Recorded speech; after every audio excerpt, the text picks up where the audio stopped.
September 23 இன்னைக்கு சபை உங்கள்கிட்ட சொல்கிறது என்னென்னா, மனுஷருடைய தப்பிதங்களை நீங்கள் அவர்களுக்கு மன்னித்தால் உங்கள் பரமபிதா உங்களுக்கு மன்னிப்பார். மனுஷங்களா பிறந்த எல்லாருமே கண்டிப்பாக ஏதாவது ஒரு தவறு நம்ம வாழ்க்கையில் செஞ்சுருப்போம்.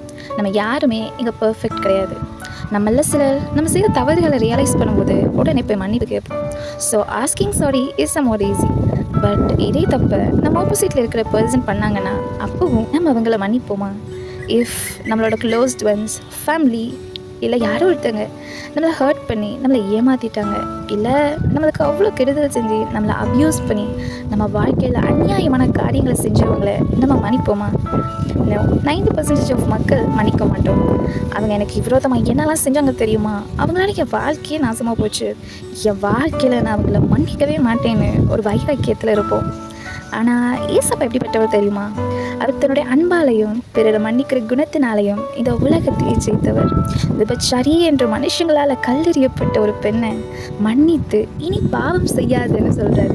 அவர் எந்த ஜனங்களுக்காக நன்மை செய்தாரோ அதே ஜனங்கள் அவரை காரி துப்பி கல்லெறிந்து சிலுவையில் அறைந்தாங்க.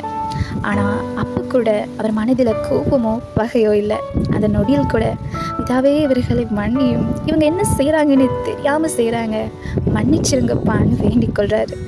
அவரை பின்பற்றுகிற அவரிடத்துல மன்னிப்பு பெற்றுக்கொண்டு வாழ்கிற நாம அடுத்தவங்களை மன்னிக்காமல் இருக்கலாமா?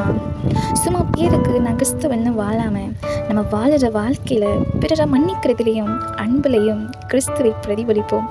நம்ம பிறரோட தப்பிதங்களை மன்னிக்கும் போது நம்மளுடைய தப்பிதங்களை தேவன் நமக்கு மன்னிப்பார். The more you forgive others, the more you are forgiven by God.